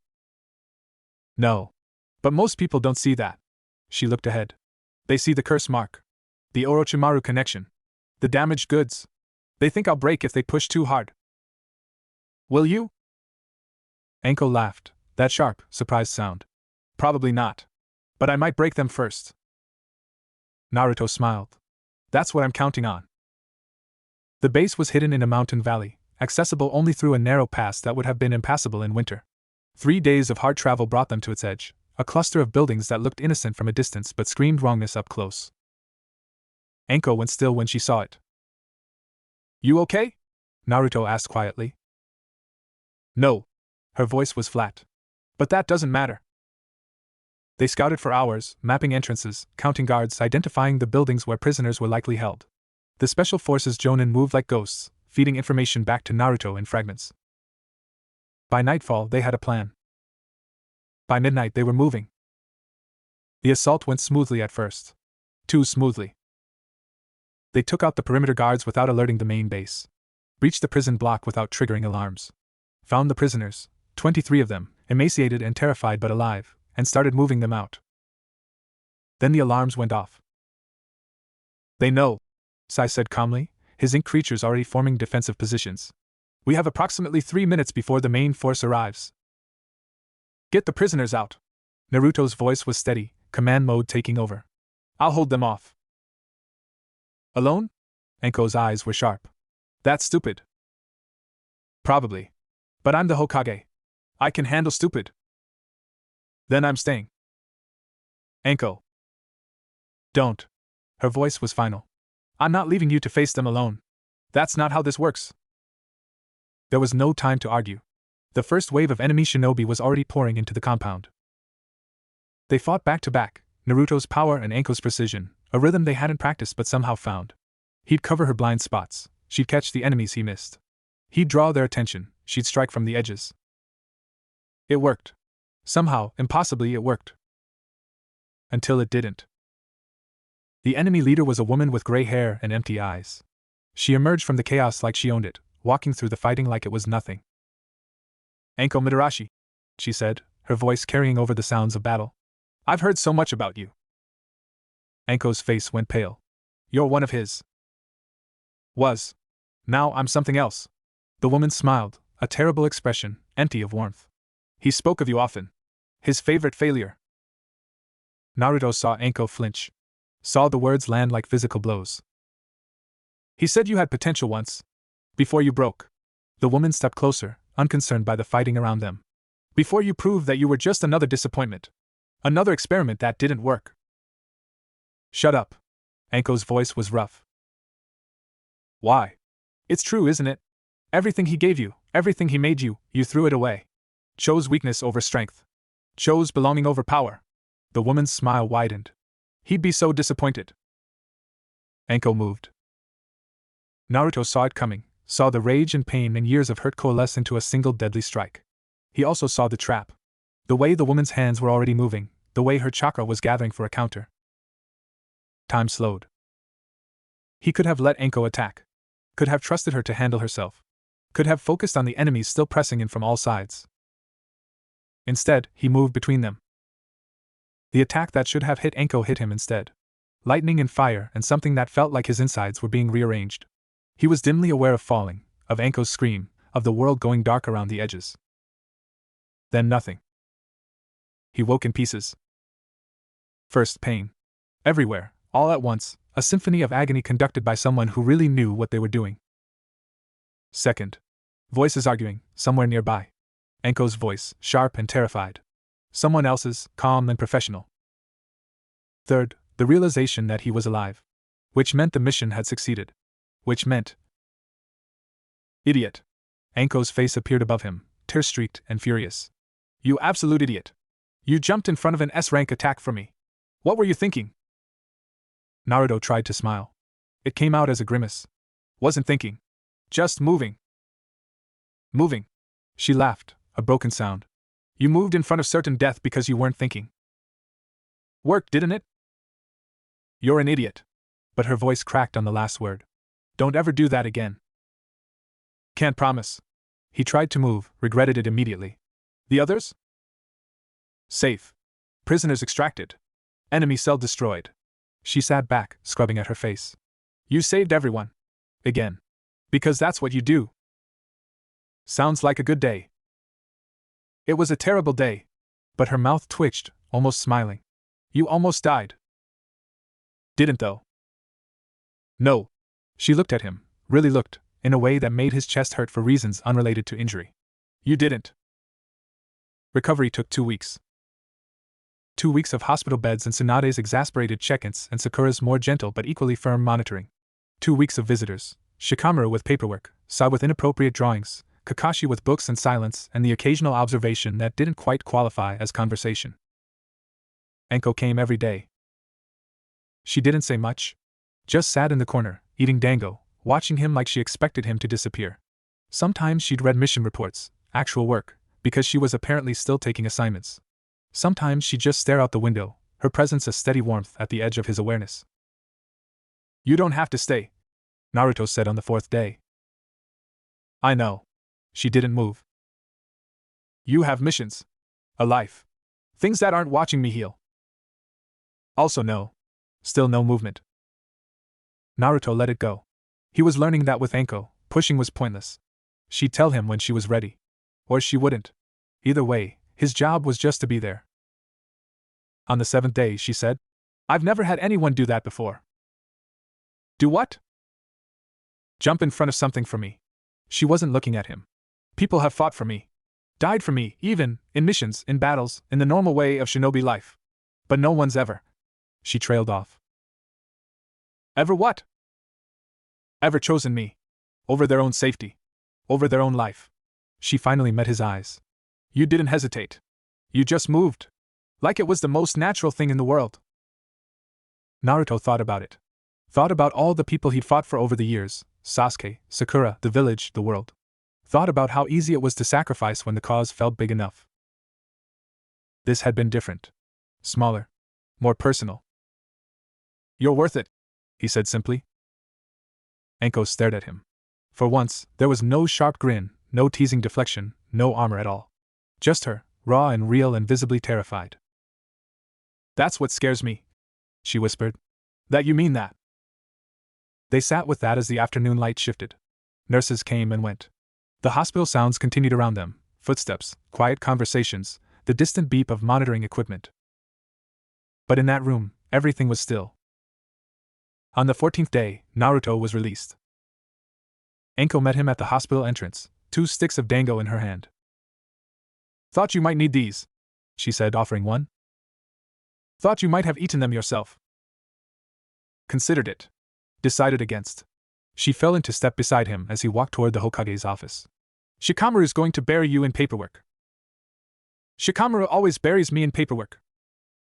True. She glanced at him. You should probably rest, though. Heal. Let your body actually recover. Probably. He stopped walking. But first. Thursday? Anko's expression flickered, surprise, then something warmer, then the sharp grin sliding into place. It's Wednesday. I know. But I wanted to check.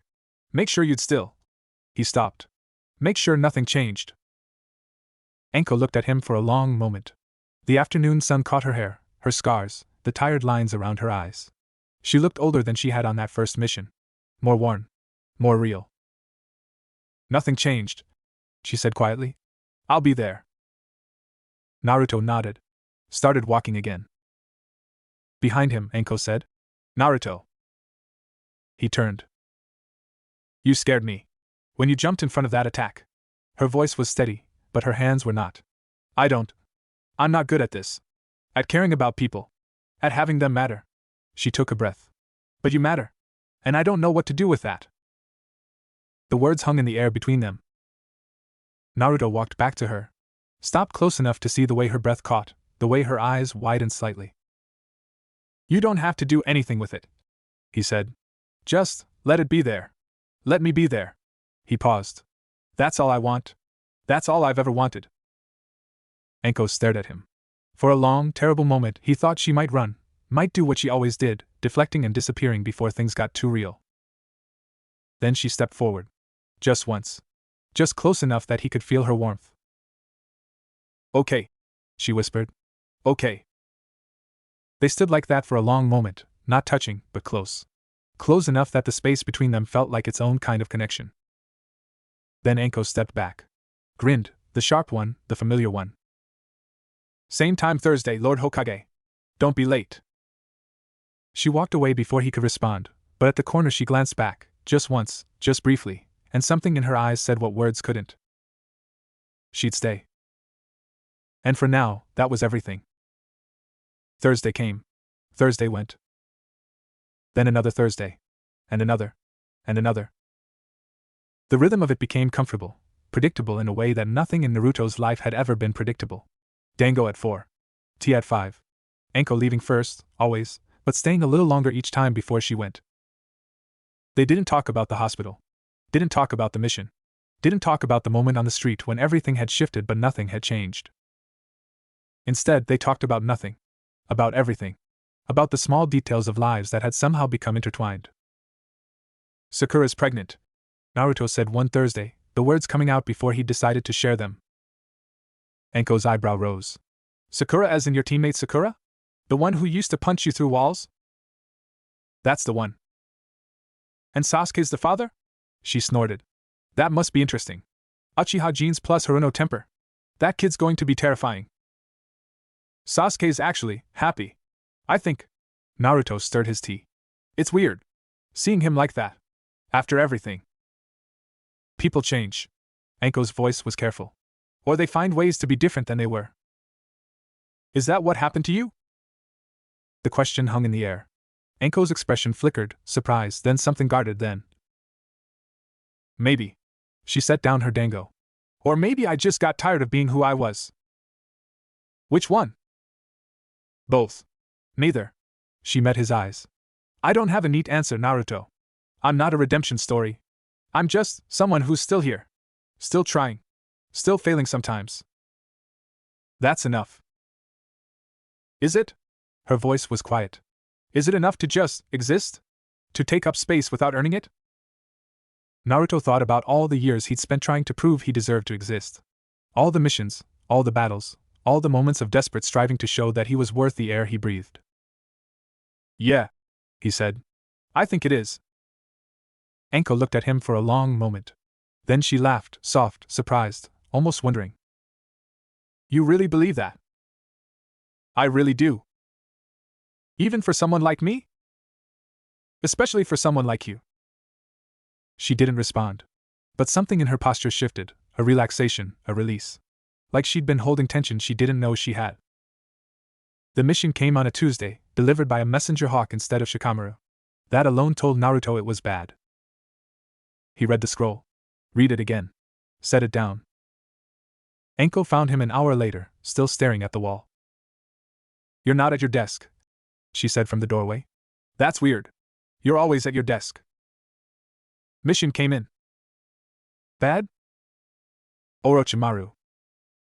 The word landed like a physical blow. Anko's expression went carefully blank, the mask sliding into place so fast it was almost visible. What about him? He's been spotted. Near the old borders. Traveling with someone. Naruto picked up the scroll. They think it might be Kabuto. Anko was silent for a long moment. Then she walked in, sat in the chair across from him, and said, When do we leave? We don't. This is intelligence gathering only. Observation. No engagement. Since when do you follow orders? Since I'm the one giving them. He met her eyes. I'm not sending you after him, Anko. Not like this. Not without a plan. I didn't ask you to send me. Her voice was steady. I asked when we leave. Anko. I've been running from him my whole life. She leaned forward. Running from what he did to me. From who I was when I was his. From the part of me that's still. She stopped. Swallowed. I need to see him. Need to prove to myself that he doesn't own me anymore. Naruto wanted to argue. Wanted to list all the reasons this was a terrible idea, all the ways it could go wrong, all the pain it could cause. But he looked at her, really looked, and saw something he'd never seen before. Certainty. You're sure? He asked quietly. No. She almost smiled. But I'm going anyway. They left at dawn. Just the two of them, Naruto's insistence, Anko's reluctant agreement. A small team moved faster. A small team drew less attention. The territory was familiar now. The twisted trees, the wrongness in the air, the sense of moving towards something that didn't want to be found. They'd walked this path before, twice now, each time carrying different weight. Anko was quiet. Not her usual sharp silence, but something deeper, a withdrawal into herself that worried Naruto more than he wanted to admit. You don't have to do this, he said on the second night. Yes, I do. Why? She stared into the fire for a long time. When she spoke, her voice was barely above a whisper. Because I still dream about him. Still wake up reaching for approval that isn't coming. Still hear his voice in my head, telling me I'm worthless, telling me I'll never be anything except what he made. She looked at Naruto. I need him to be real. Not the monster in my memory, not the legend everyone talks about, just a man. A man I can look at and walk away from. And if you can't walk away? Then I'll know. She held his gaze. Either way, I'll know. Naruto wanted to promise her it would be okay. Wanted to guarantee that she'd find what she was looking for, that facing Orochimaru would heal something instead of breaking it further. But he'd learned, over years of hard lessons, that some promises couldn't be kept. So instead he said, I'll be there. Whatever happens. Anko's expression flickered, surprise, then gratitude, then something softer underneath. I know, she said quietly. That's why I could come. They found him on the fourth day. Not Orochimaru, not yet. But Kabuto, standing at the edge of a clearing like he'd been waiting for them. Anko. His voice was calm, almost pleasant. It's been a long time. Not long enough. Her hand moved toward her weapons, but she didn't draw. Where is he? Close. Watching, probably. He's always been curious about his failures. Kabuto's smile was thin. You've changed. Less broken. I'm not here to talk about me. No. You're here to prove something. He tilted his head. The question is whether you'll find what you're looking for. Naruto stepped forward. Where is he? Kabuto's eyes slid to him, assessing, calculating. Lord Hokage. An honor. Though I'm surprised you'd risk yourself for someone so expendable. The words were meant to wound. Naruto saw them land, saw Anko's jaw tighten. She's not expendable, he said quietly. She never was. Kabuto's expression flickered, something almost like surprise. Then he laughed. How touching. The hero and the damaged girl. A story as old as time. He stepped aside, gesturing toward the trees. He's waiting. But I should warn you, he's not what you remember. Age has softened him. Or sharpened him. It's hard to tell. Anko moved past him without looking back. Naruto followed, close enough to touch, ready for anything. The clearing opened before them. And there he was. Orochimaru looked old. Not physically, his body was still the same pale, elongated form Naruto remembered from battle. But something in his eyes had changed. Something in the way he held himself. Less predatory. More tired. Anko. His voice was the same, That sibilant whisper that had haunted her nightmares for decades. You came. Don't sound surprised. She stopped a dozen feet away, arms crossed, expression carefully blank. You knew I would. Eventually. Yes. Orochimaru's eyes moved to Naruto. And you brought the Hokage. How domestic. I'm not here for you, Naruto said. I'm here for her. How touching. The words should have been mocking, but somehow weren't. Orochimaru looked back at Anko. So, you've come to face me. To prove you're over what I did. To prove I'm not yours anymore. You were never mine. The words landed like stones. You were always your own. I just borrowed you. For a while. Anko stared at him. For a long moment, no one moved. Then she laughed, a broken sound, half relief and half rage. Borrowed me? You. She stopped, visibly gathering herself. You took everything. My childhood. My trust. My sense of who I was. You made me into something I didn't choose, didn't want, couldn't escape. Yes. Orochimaru's voice was calm. I did. And if I had it to do over, I would do the same. I was never a good man, Anko. I never pretended to be. He paused. But I'm not the man I was. And neither are you. You don't get to say that. You don't get to pretend you've changed. I'm not pretending. For the first time, something almost like emotion crossed his face. I'm old. Tired. The things I wanted, the immortality, the power, the knowledge, they cost more than I expected. More than I was willing to pay. He looked at her, really looked, in a way that seemed almost human. You were the first cost. The one I regret most. Anko went still. Naruto watched her struggle, watched the war between rage and something softer play out across her face.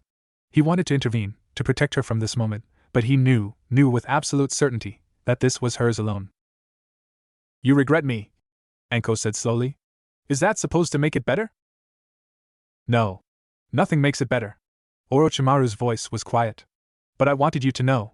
Before the end. Before the... She stopped. What end? Mine. He smiled, a thin expression, almost sad.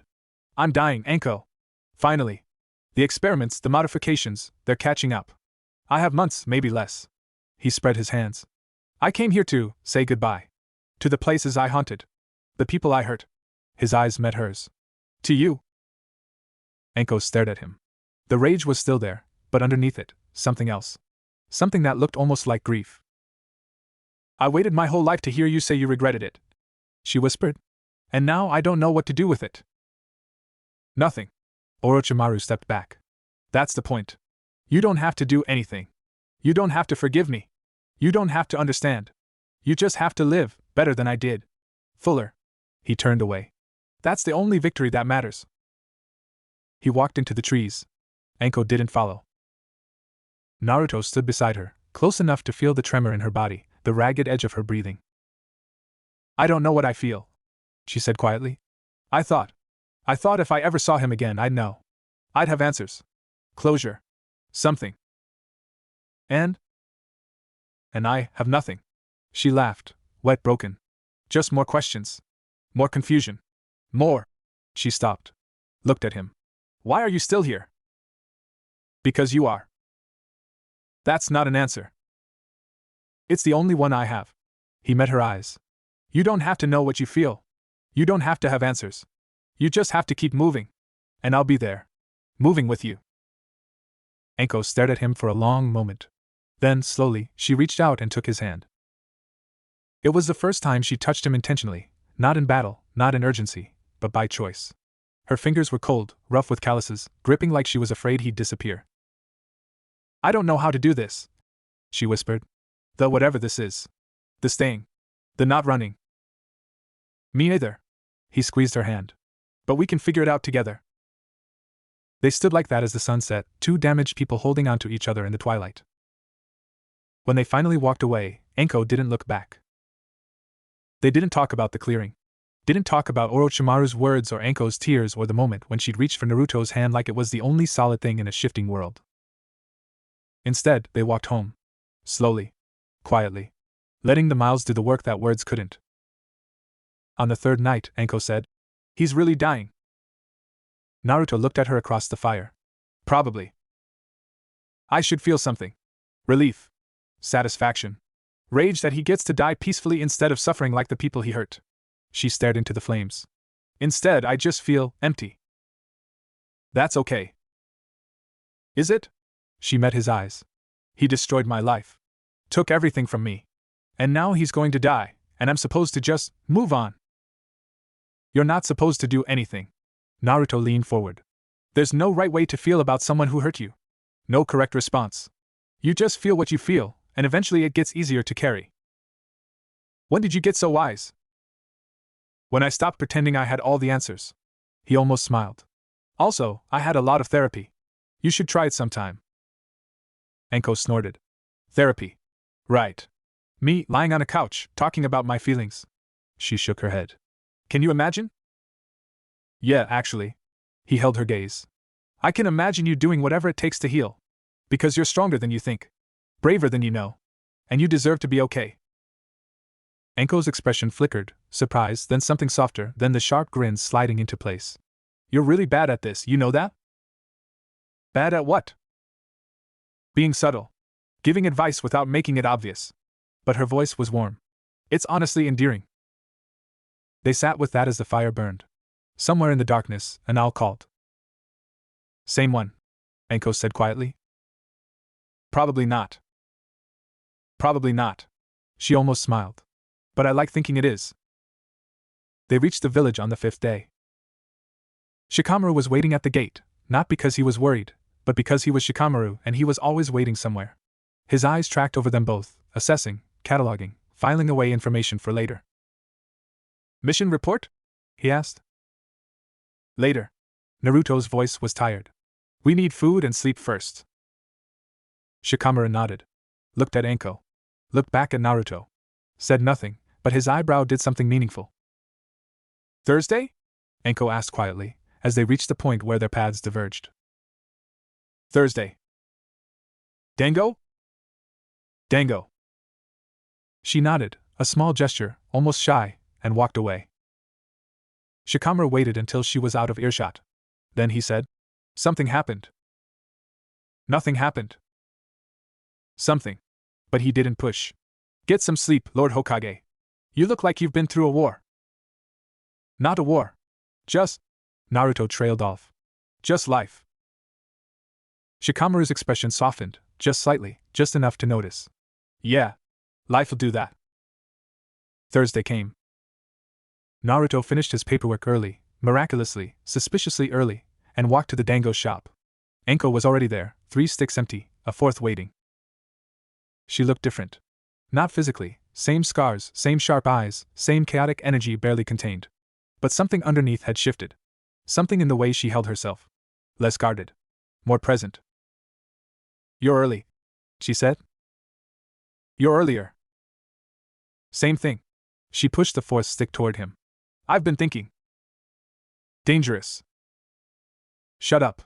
But she was almost smiling. I've been thinking about what you said. About therapy. About doing whatever it takes to heal. Naruto waited. I made an appointment. The words came out rushed, like she needed to say them before she lost courage.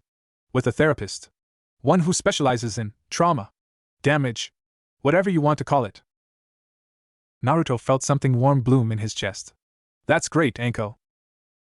It's terrifying. She met his eyes. I've spent my whole life not talking about things. Not feeling things.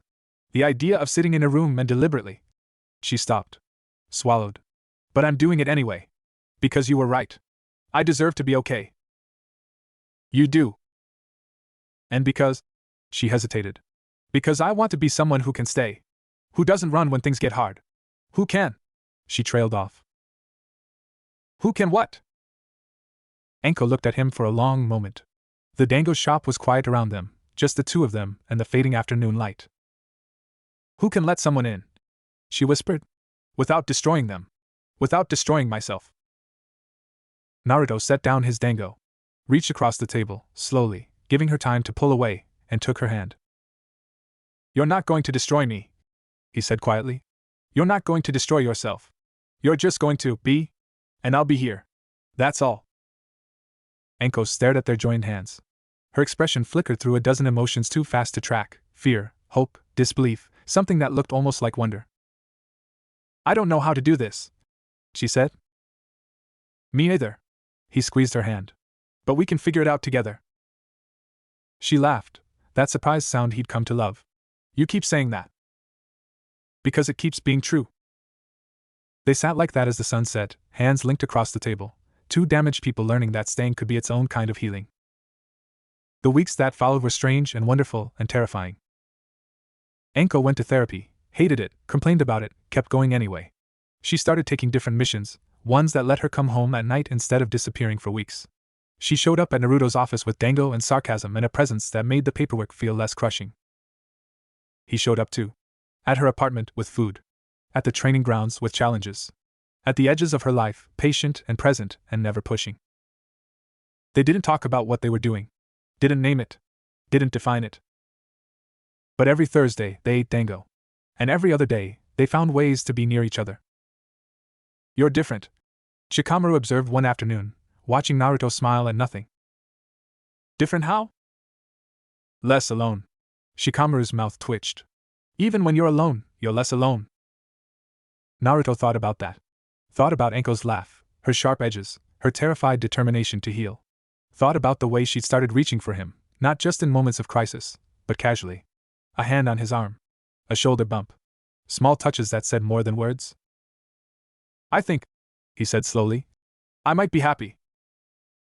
Shikamaru raised an eyebrow. Might be? It's still new. Still fragile. Naruto met his eyes. But yeah, I think I might be.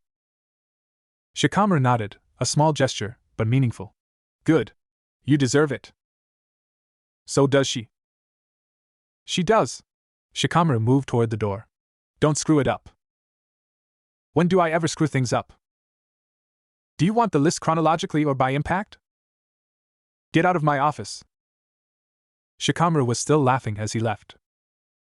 That night, Naruto found Anko at the training grounds, alone in the darkness, running through forms with a blade.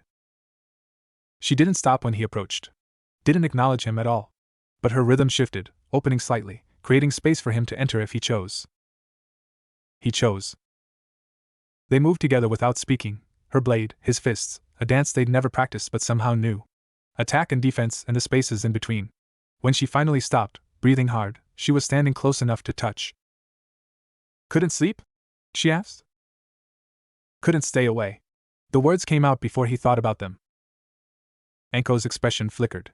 Surprise, then warmth, then the sharp grin sliding into place. Smooth, Hokage. I try. You succeed. She sheathed her blade. Walk me home? Always. They walked through the quiet streets, side by side, close enough that their shoulders almost touched. The moon was full, casting long shadows, making everything feel soft and possible. At her door, Anko paused. Didn't turn around. Naruto. Yeah? I don't. She stopped. Started again. I don't know what this is. What we are. I don't know if I'm ready for. She gestured vaguely. Anything. Everything. Me neither. But I know. She turned to face him. I know I don't want to run. Not from this. Not from you. Naruto looked at her, really looked, the way he had in that clearing, the way he had every Thursday for months. Saw the fear and hope and determination warring in her eyes. Then don't run, he said quietly. Stay. We'll figure out the rest as we go. Anko stared at him for a long moment. Then, slowly, she reached up and touched his face, her palm against his cheek, warm and rough and real. Okay, she whispered. Okay. She kissed him then, just briefly, just softly, a question more than a statement. When she pulled back, her eyes were searching. Naruto smiled. Same time Thursday? Anko laughed, that surprised, wonderful sound. Same time Thursday. She disappeared inside, but at the door she glanced back, just once, just briefly, and something in her eyes said what words couldn't. She'd stay. And for now, that was everything. A year passed. A year of Thursdays and dango and small moments that built into something solid. A year of therapy and healing and learning that damage didn't have to define you. A year of staying, when everything in Anko's history had taught her to run. Naruto watched her change. Not dramatically, she was still sharp, still sarcastic, still capable of deflecting with the best of them. But underneath, something had shifted. The armor was still there, but it had gaps now. Places where he could reach through. Places where she let him reach. "You're staring," Anko said without looking up from her dango. "Admiring." Same thing. But she was almost smiling. They sat in their usual corner of the dango shop, the afternoon light warmed through the windows. Outside, the village hummed with ordinary life, children playing, merchants calling, the endless rhythm of people just living. It was Thursday. It was always Thursday. "Shikamaru asked me something today," Naruto said. "Dangerous." "Shut up." He grinned. "He asked if we were official." Anko's eyebrow rose. "Official? Like a mission?" "Like a relationship." He met her eyes. I didn't know what to tell him. Anko was quiet for a moment. Then she set down her dango. "What do you want to tell him?" Naruto thought about it. Thought about all the words he could use: girlfriend, partner, the one. None of them felt quite right. None of them captured what had grown between them over the past year. "I want to tell him," he said slowly, "that you're the person I want to come home to. The person I think about when things get hard. The person who makes everything feel possible, even when it's not." Anko's expression flickered, surprise, then something softer, then. "That's a lot of words for we're dating." "I'm a lot of person." She laughed, that surprise sound he loved. "Yeah. You are." They sat with that as the afternoon stretched on. The shop owner refilled their tea without being asked. The world continued outside, indifferent and ordinary. "I don't know what I'm doing," Anko said quietly. It's not something I ever thought I'd have. Not something I thought I deserved." "You deserve everything." "That's not..." She stopped. Started again. "I spent so long being broken. So long defining myself by what he did to me. And now I'm not. Or I am, but it doesn't matter the same way." She met his eyes. "You helped with that. Just by being here. By staying." "I stayed because I wanted to." "I know." She reached across the table and took his hand, a gesture that had become natural over the months. "That's what made it work. You didn't stay because you felt sorry for me. Didn't stay because you thought you could fix me. You just stayed." "Same reason you did." Anko nodded slowly. "Yeah. I guess so." They walked through the village as the sun set, hand in hand, not hiding but not announcing either. People nodded to Naruto, Lord Hokage, the usual respect. Their eyes lingered on Anko, curious but not hostile. The village was learning, slowly, that she belonged here. That she'd always belong. At the memorial stone, they stopped. Naruto's parents were carved there, along with so many others. Jiraiya. Miji. The countless dead who'd made the current peace possible. Anko's hand tightened on his. "I never had anyone to mourn," she said quietly. "Before I came here. No family graves. No one who'd remember me if I died." She paused. "Now I have too many." Naruto thought about all the names on the stone. All the people who'd shaped him, saved him, sacrificed for him. The weight of it was immense, but so was the gratitude. "They'd like you," he said. "Who?" "All of them. Jiraiya especially. He had a thing for strong women who didn't take his crap." Anko snorted. "Sounds about right." She looked at the stone for a long moment. "I never thanked you, you know. For that first mission. For not treating me like I was broken." "You didn't need thanks." "No. But I'm giving it anyway." She squeezed his hand. "You changed my life, Naruto. Just by being yourself. Just by staying." He turned to face her. The evening light caught her scars, her sharp eyes, the lines that years of pain had carved into her face. She was beautiful, not despite the damage, but because of it. Because she'd survived. Because she was still here. "You changed mine too," he said quietly. "You made me believe that connection wasn't something I had to fight for. That it could just happen. Grow. Without chasing or proving or earning." "That's cheesy." "I'm cheesy." "I know." But she was smiling, really smiling, soft and real. "It's one of the things I love about you." The word landed between them like a stone in still water. Love. They'd never said it before. Never named what was growing between them. It had always felt too fragile, too new, too likely to shatter under the weight of expectation. But now. Anko's eyes widened slightly, like she hadn't meant to say it. Like it had slipped out despite her best efforts. Naruto stepped closer. Close enough to feel her warmth, to see the way her breath caught. I love you too, he said. For the record. For the record. She laughed, soft, surprised, a little wet. That's very official of you, Lord Hokage. I'm an official person. You're an idiot. Same thing. She kissed him then, not brief this time, not a question. A statement. A promise. When she pulled back, her eyes were bright. Same time Thursday? She whispered. Same time Thursday. He touched her face, gentle. And Friday. And all the other days. Anko nodded. Swallowed. Smiled, that real smile, the one that was just for him. Okay. She said. Okay. They didn't get married. Not because they didn't want to, but because it never seemed necessary. They were already bound, by history, by understanding, by the choice to stay when running would have been easier. They moved in together eventually, her apartment, because it had better windows and was closer to the dango shop.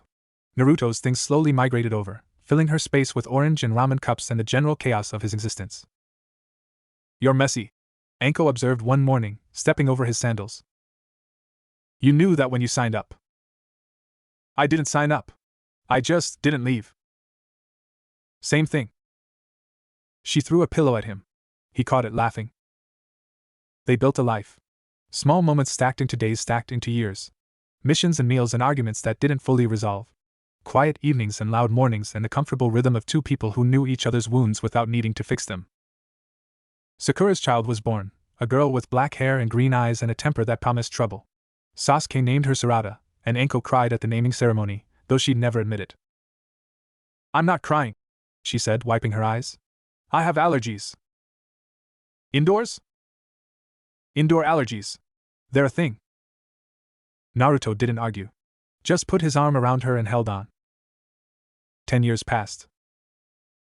10 years of Thursdays. 10 years of staying.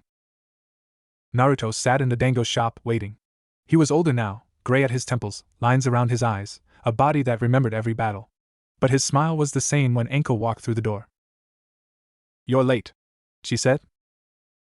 You're early. Same thing. She sat across from him, 3 sticks already ordered, a 4th pushed his way. Shikamaru bothering you again? Shikamaru's always bothering me. He took a bite of dango. He wants to retire. Shikamaru? Retire? Anko snorted. He'll be advising from his deathbed. Probably. Naruto grinned. I told him he could go whenever he wanted.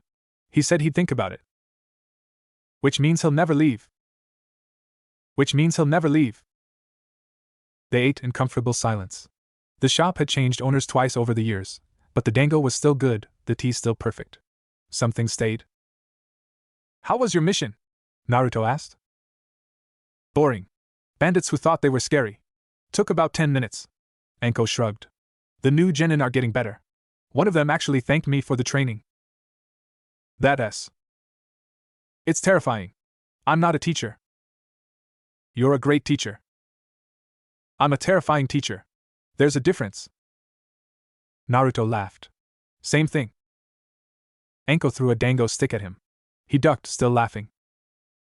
They walked home through the evening streets, hand in hand. The village had changed over the years. New buildings, new faces, new generations of shinobi who'd never known war. But the heart of it was the same. The will of fire. The determination to protect what mattered. You know, Anko said quietly, I never thought I'd have this. What? A life. A person. A reason to come home. She squeezed his hand. I spent so long just surviving. Never thought about what came next. And now? Now I think about it all the time. She met his eyes. What comes next? What we'll do when you finally retire? Where we'll go? How we'll fill the days? You'd get bored. Probably. She grinned. But bored with you sounds pretty good. They reached their apartment, home, after all these years. Anko unlocked the door, stepped inside, looked back at him. You coming? Always. He followed her in, closed the door behind him. Outside, the village hummed with life. Inside, there was just them, 2 damaged people who'd learned that healing wasn't a destination, just a direction. They didn't need words for what they had. Didn't need declarations or promises or grand gestures. They had Thursdays. They had Dango. They had each other. And for now, that was everything.